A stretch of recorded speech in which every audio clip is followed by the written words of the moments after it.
So, welcome back to our third episode of the Blindside podcast, hosted by First Down Magazine. We have to say Sebastian is not here. He got a flu, but Davide, our man, the owner of and founder of First Down Magazine, also Italian Football League expert, is here to host with me together, and we have a Yep. really interesting guest. We can maybe always already say he's one of the front runners of becoming maybe the MVP of the Italian Football League after. Well, today, for all of my Italian Football League lovers, he was, you know his name from the Frogs Legnano. He was an exciting player with the Frogs Legnano for the last 2 years. He played a few games in the Seaman with the ELF as well. And now he's with the Guelfi Firenze. Let's introduce to you Eystin Salum. What up? What's You up, good? Eystin? How you doing? Pleasure Let's that kick you- off with some icebreaker questions. So this is gonna be quick questions just to get warmed up, see what you think about these things. Classic: Tom Brady or Peyton Manning? Peyton Manning. Okay, you Ooh. have to say that. Vacation in the mountains or on the beach? I'll take the beach. What's more upsetting for you as a quarterback? Throwing an interception or fumbling the ball while scrambling? Probably interception. Yeah. Pineapples on a pizza, Pizza Hawaii, yes or no? Negative. It's terrible. Yes, this I'm is a very player from strongly the against Italian it. Football League. Very You strongly. have to against say that, and we're gonna kick you out of the league if you didn't say that. it. I know it's a debate, but I don't like hot fruit. Drake or Kendrick? Oh, Kendrick, that's easy. Yeah, I mean after the recent Super Bowl, stuff. Even before that, but yes, even the recent Yeah. stuff with the icing on the cake. Okay, sixth question. You can choose one of the following three superpowers. So, first option, you can fly like a bird, or you can teleport from one place to another place, or the last option, you can read people's mind. So, which one of these three superpowers you would choose? I'll take teleportation. Being able to go anywhere you want would be. I think I would choose that. Kind of looks like you already got teleportation by how you move on the field. What feels better, throwing a touchdown or scrambling for one? Throwing. It keeps it simple. Releasing a perfect ball and seeing it caught is really fun for me. So better than a 40-yard scramble, making people Yeah. miss. It's less work. It's less work. That's fair. More efficient. Yes, sir. What is the first song on your pre-game pump-up list? Right now, I listen to. I've been listening to Kendrick. I don't have a specific pregame pump up list. The thing I do pregame is usually a meditation. So I'll do a sports affirmation meditation. That's the thing I listen to before every game. Can you unpack that a little bit? Because I've never heard that. Yeah, I mean, I've been in meditation for a long time. Just visualization, I believe in strongly. This is it's just a meditation that I'm doing some breathing exercises before the game, picturing myself being successful and going over keys in my head, based on the opponent that week, things we know about them, things like that. Next up, I was going to ask you for a favorite quote. Now that you said that about meditating, maybe a quote that you repeat to yourself, maybe? I really just tell myself to have fun. I'd have to think of a quote.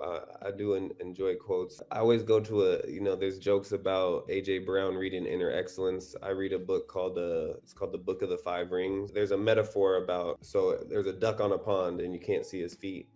Just because you can't see his feet doesn't mean it doesn't exist. Just kind of always keeping in mind that just because you can't see it doesn't mean it doesn't exist. So it's a quote about existence and non-existence. Both are always there. It's kind of like a child that isn't born yet. It will exist, but it is yet to exist. So things like that. Kind of like thinking about a play in your head.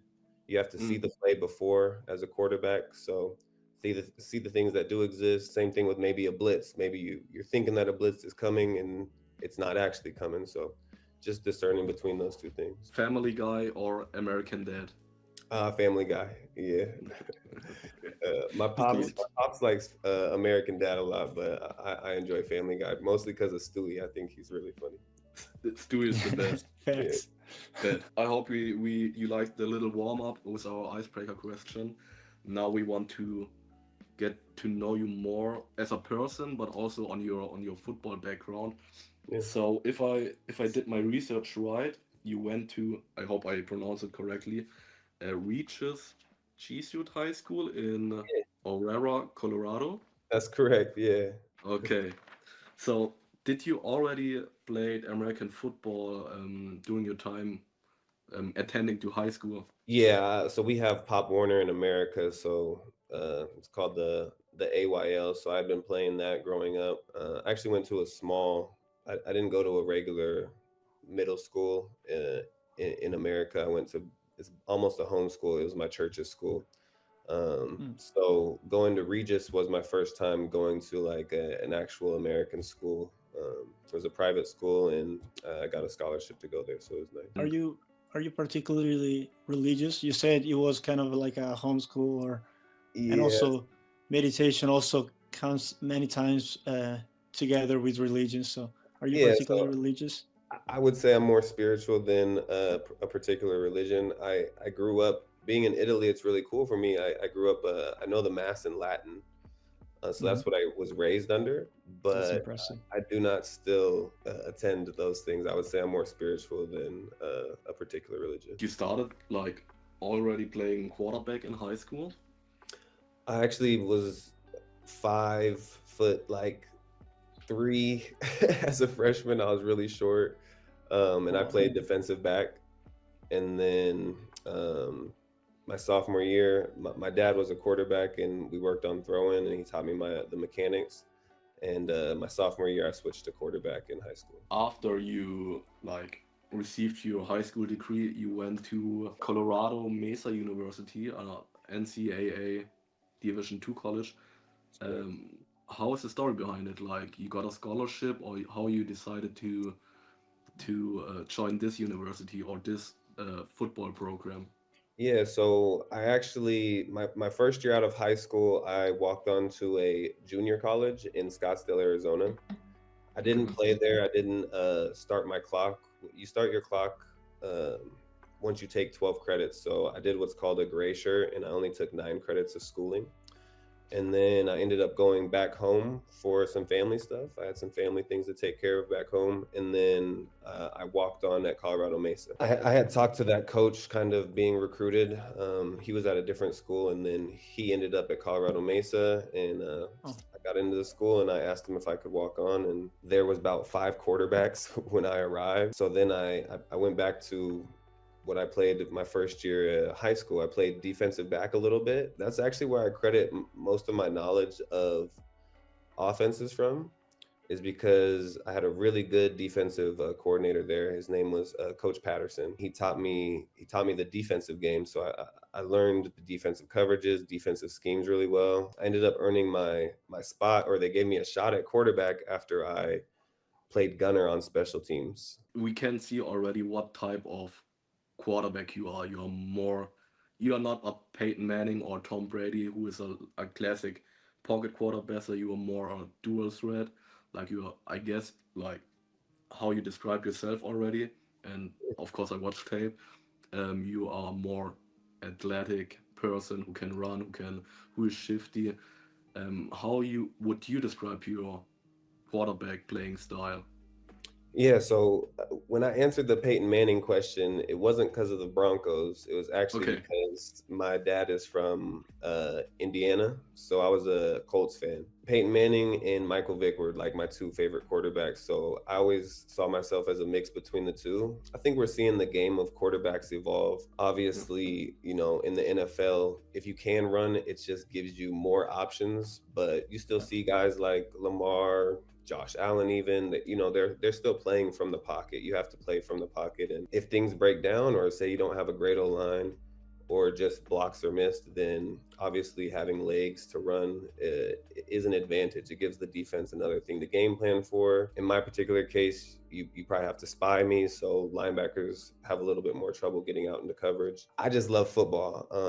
I'm a team sport guy, and everybody has a role. The quarterback has a role that he has to play, reading coverages, switching the play if it's a bad look. I play the position to my ability within my skill set. Yes, I'm athletic, I can run, but I also think I have a really good arm. Mm. and can make all Yeah. the throws that I need to on the field. Yeah, I Yeah. think we saw from your Frogs days that you have a great arm as well, apart from running. Of course, you're amazing at running. Everybody that saw the tapes can see that. People be calling you Lamar Jackson of the IFL. So, Yeah. yeah. It's the ultimate team sport. You need 11 guys on every play to do their job. The eyes are always on you at quarterback. But I always tell my every O line I'm with, I tell those guys like I can't do anything. Nobody on the offense can do anything without you guys. So they don't get the spotlight. They don't get the recognition all the time. But football is won in the trenches. I think we saw that even in the Super Bowl. You played 4 years, like your freshman, sophomore, junior, and senior year at Colorado Mesa University, and in your senior year, you became also Rocky Mountain Athletic Conference offensive MVP. So you got like you balled out in your senior year. That's awesome. Yeah. But you played your last college year in 2018, and did you interrupt your your American football career because, if I remember correctly, or if I read it correctly, you played your first season overseas here in Europe in 2021? Yeah, that's correct. So from there, obviously, I took my shot at getting on a pro team. Had to work out with the Broncos, did my pro day and all of that, and then nothing came of it. It's a tough sport to get into, or a tough league to get into. And then from there, so that was I think the draft was 2019. And then from there I ended up getting I was doing tryouts, Canadian League, things like that, and I ended up getting a spot on indoor football team, the Green Bay Blizzard. That was in 2020 COVID year, so we were about to start our season, and then it got cut off, and then after that I got the offer from Vienna, and I headed out to Vienna. Did you already knew that like American football is played here in Europe, or because, or how did you got in touch with the Dacia or Vienna Vikings at this time? Yeah, so my senior year, I was getting a lot of calls from Germany. One of particular interest was, I believe, Marburg, because Okay. they were saying that I could come get my master's out there and play. But like I said, I kind of turned those down. So I was aware that there was football overseas. I wasn't aware that there were so many leagues. So, and then Coach Kaleke ended up reaching out to me on Facebook from Vienna. I think they had a guy, and then he ended up bailing on him, and then so they offered it to me, and I was excited to get opportunity to see the world. I love to travel, and play football sounded like a great gig, so I took that opportunity. Did you had a culture shock, or was something like completely different that you knew before, or would you say, okay, like it's also a Western orientated country, like Austria is like Austria, Yeah. it's not like other countries, but did you had a culture shock in some way? Yeah, I think so, absolutely, because it's a different world, different operations. I really liked things. I wouldn't say it was very hard for me, like shocking, difficult. I'm a kind of go with the flow kind of guy, so it was more interesting than anything for me. I really enjoyed it. The biggest thing is like that I really enjoyed that was shocking is just the way that people move around overseas with the tram in Austria. Being able to take that anywhere in the city was really fun for me. Like I said, it was kind of coming out of COVID, so things weren't as open. It was still kind of shut down. Things like that. And I had traveled to Spain before that, my senior year. So I had been overseas. I'd never been to Austria, but definitely a different world. Obviously, a different language that I'm trying to learn and pick up Of on. course. So things like that are, for me, they're really fun. That's why I've stayed overseas, been in Italy for, this will be my third year now. So I wanted to ask you about that. This is the third year, as you yeah, said, playing in Italy. Did you kind of like find a home in this country that like is not your home country, but it's kind of really welcomed you? And for that, living in Italy and also the Italian Football League, did you particularly enjoy it? yeah, I'm still enjoying it. I always kind of have these pinch myself moments when I go down to the Duomo, and Yeah. I see it all the time, but they're shocking to look at. They're really, really amazing every time you see it. And so, yeah, I would say I found a home.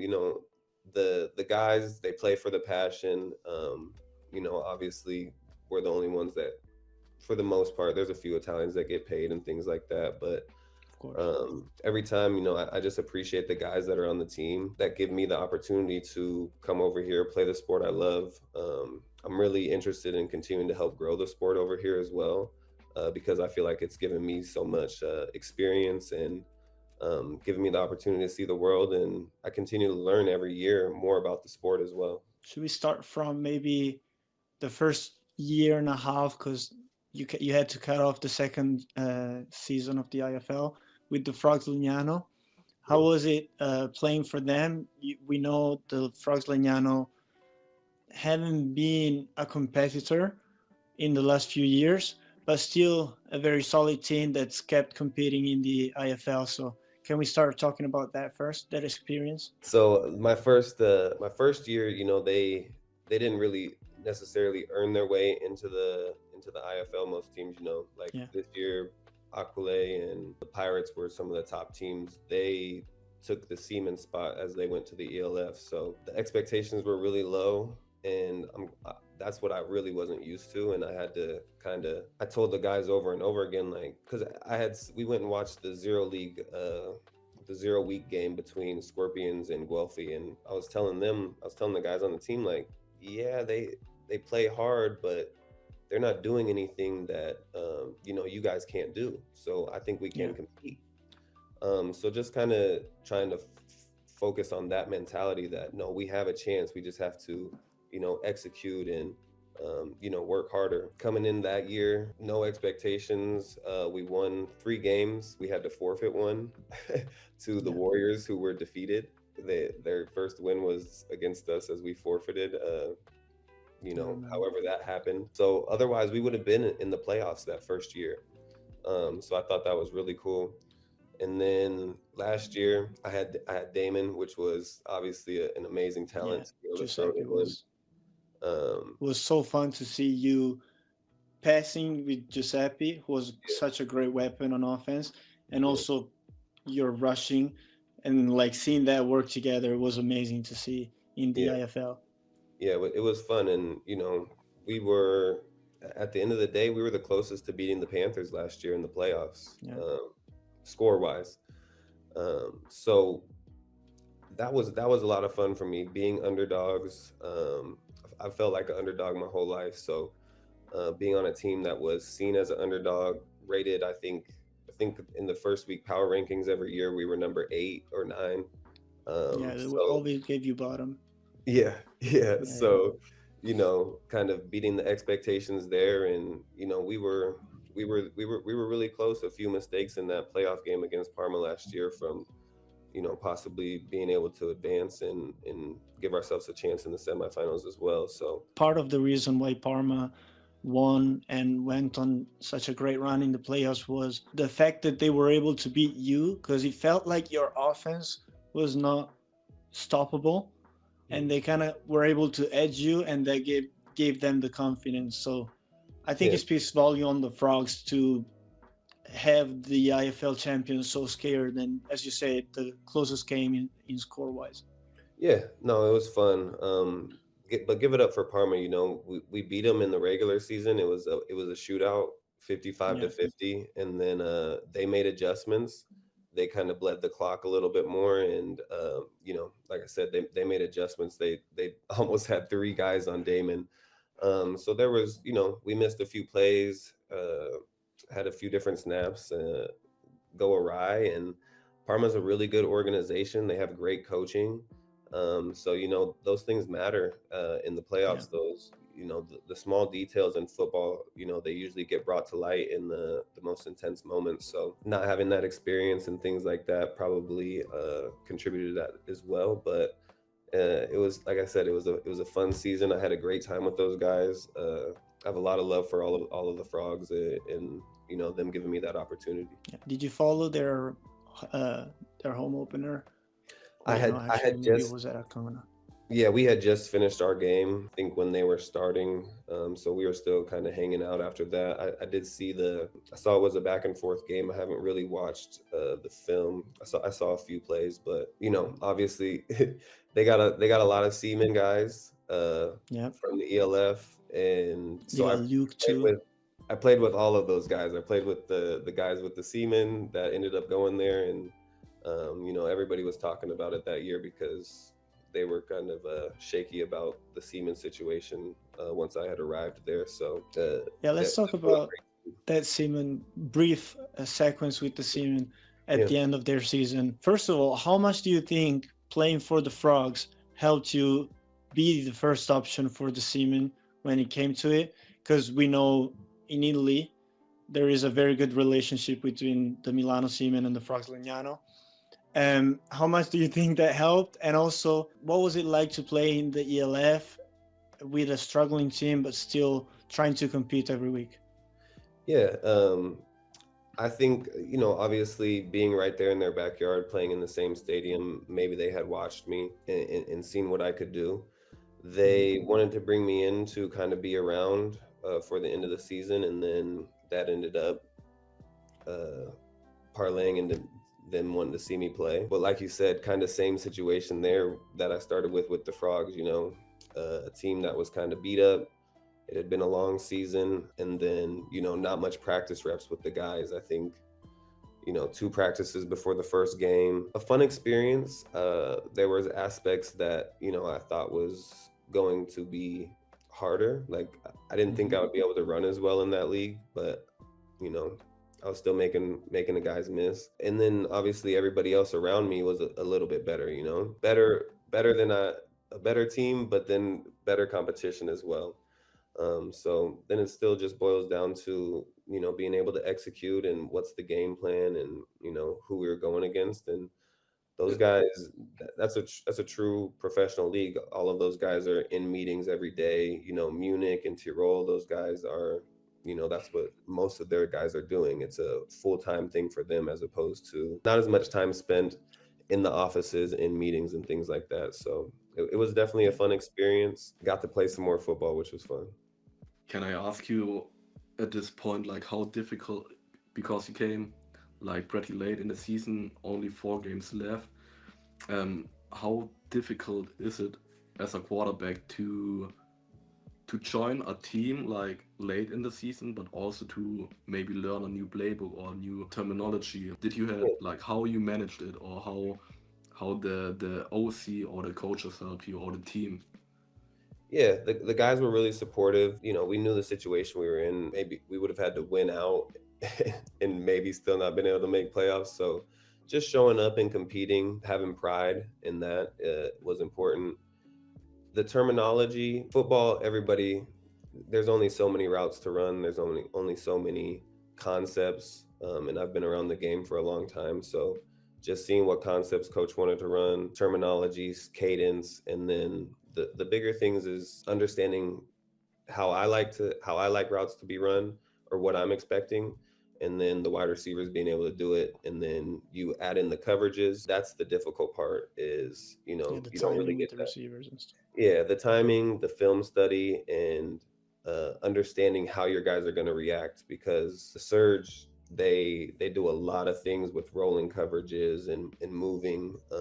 And wide receivers, kind of, you have to see that just as well as the quarterback. Those are the best wide receivers that you can have, is the ones that are seeing the coverage. And yeah, you might have a route that's supposed to be 10 yards, but if it's better to break it at 8, and that's where the cushion becomes, that's what the play has to happen. Terminology and things like that, not that difficult. More of the finer details is what's more difficult, right, coming into that situation. Are you still following the ELF? Do you have any team that you think you're really excited to see in the next season? Yeah, I follow all of that stuff. Like I said, I just like to see the sport grow. Obviously, who's the new team that got a lot of the rainfire team? Nordic Storm. Nordic, yeah. Yeah, so that'll be interesting to see how they put that all together, because they got some main pieces. It'll be interesting to see where they fill in those other pieces. Obviously, I played for Yeah. Vienna, so I'm always kind of rooting for those guys. They treated me really well as well. I like the Madrid Bravos too. I Yeah, have a Juan is there. Juan Flores yeah, Calderon. Juan went there, which is really cool.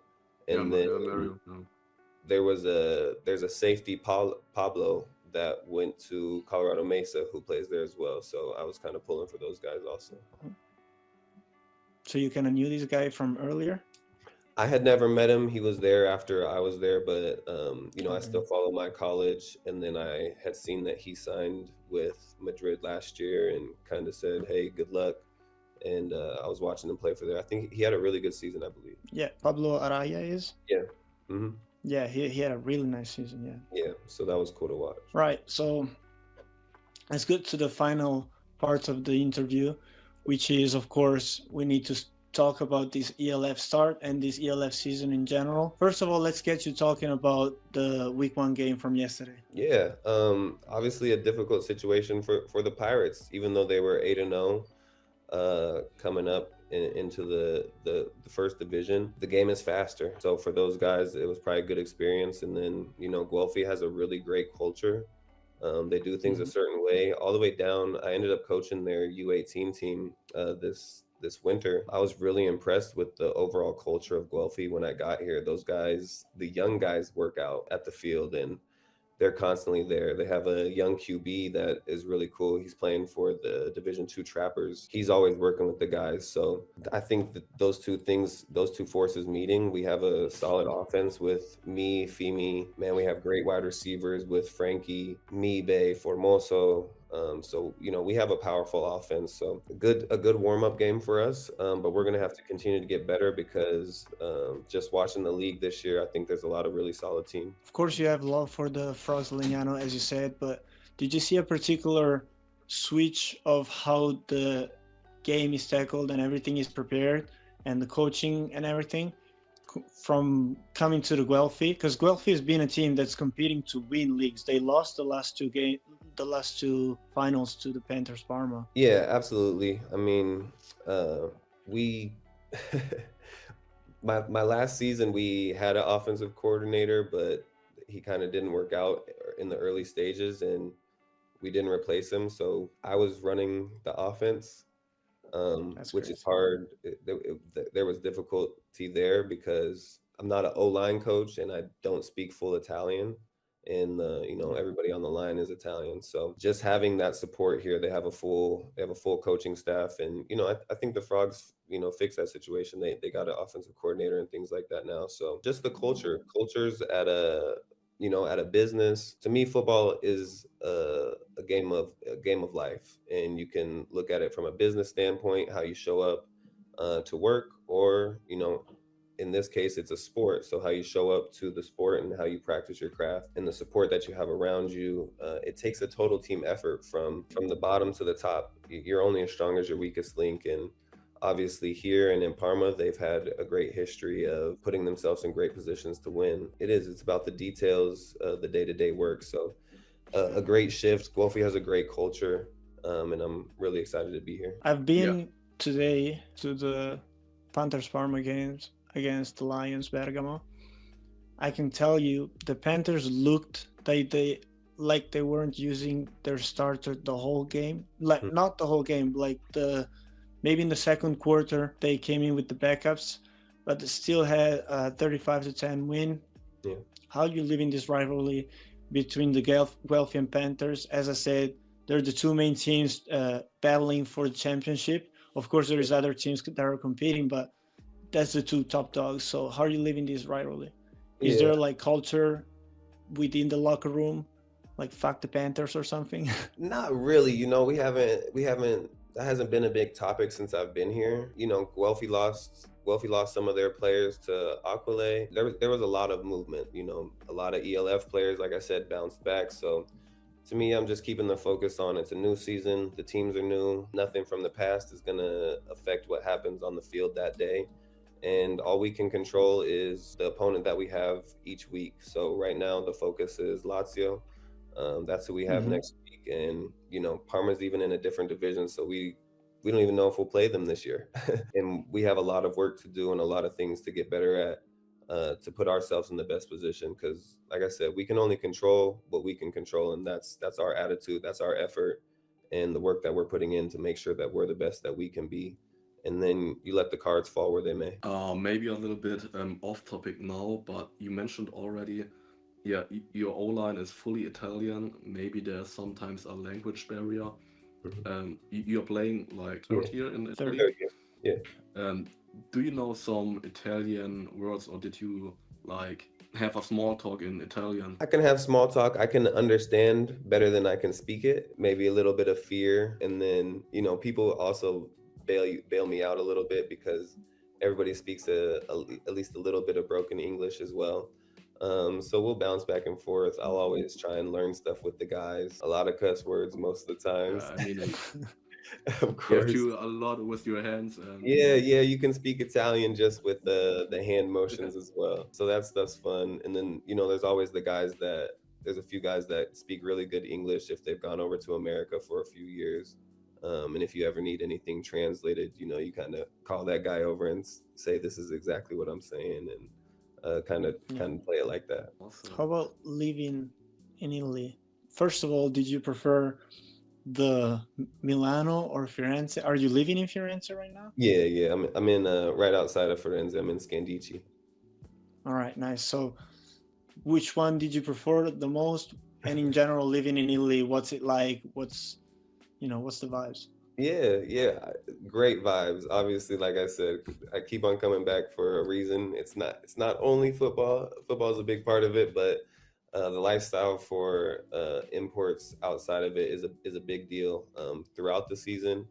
I really enjoy Italy. Great food, fun people. Fun family events that you get to go to with guys that they have you over and they'll cook you a family meal. As far as the difference between the two, I kind of say that my setup here is a little bit better. I have a nice, I walk 9 minutes and I'm in some Tuscan hills, and the view is amazing. That's beautiful. Yeah. Yeah, the views here are crazy good. And this year I also have a team car. Getting to drive to different areas is nice.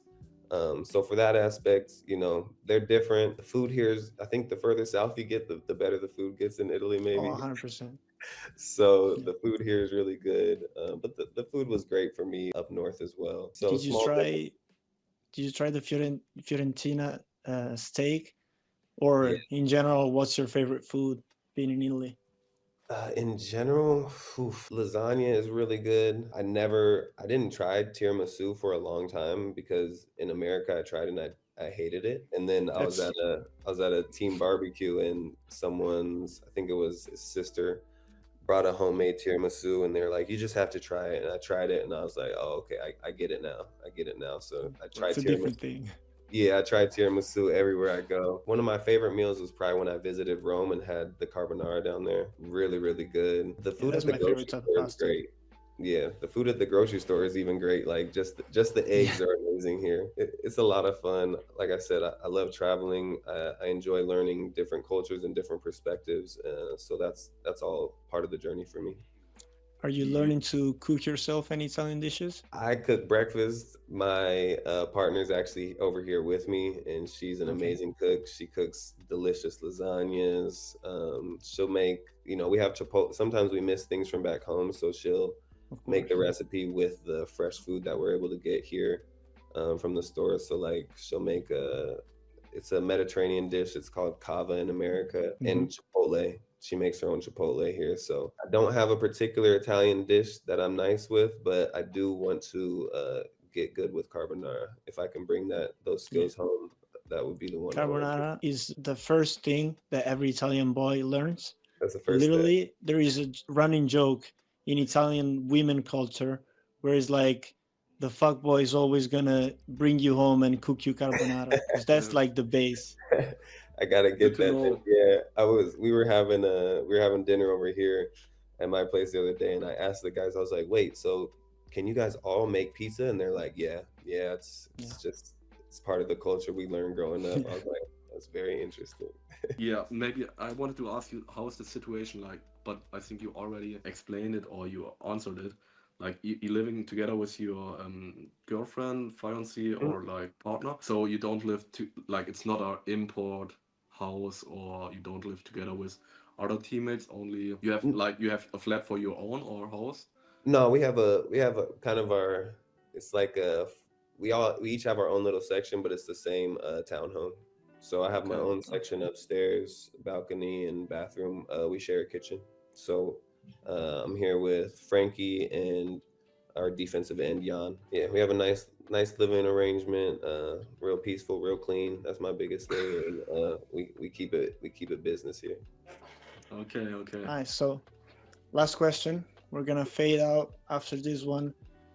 What is, first of all, a message to the Guelfi fans, and in general, goals that you set for yourself or as a team in the 2025 season? Yeah, message for the Guelphi fans is, man, come out. We have an exciting offense. We have a great DJ. Ugo gets the crowd rocking. It was such a fun home opener. So we have 4 more home games. Come out and see it. It's really exciting football and a great atmosphere.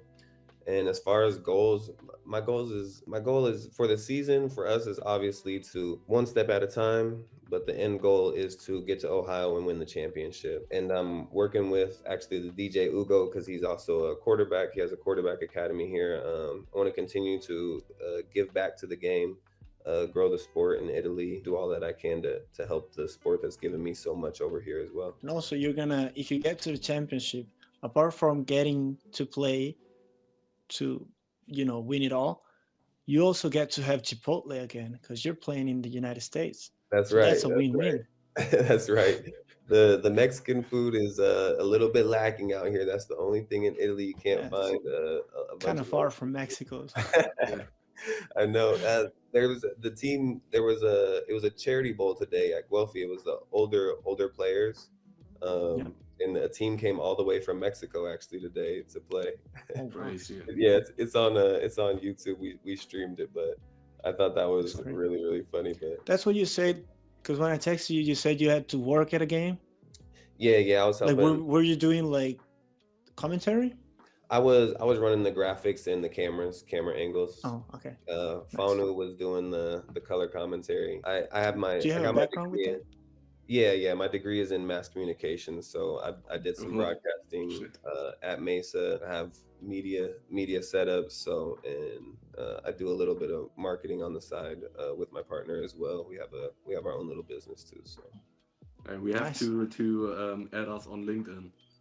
Yeah. Absolutely. I started the same, like working also in the same field, but yeah, absolutely. You guys let me know if you need anything or if there are areas we can work together. I'd love to. It'd be great. Well, Eystin, thank you so much for showing up at First Down Magazine, the Blindside podcast. Yeah. And all the best for the rest of the season. Thank you, guys. I appreciate it so much for having me on. Thank you.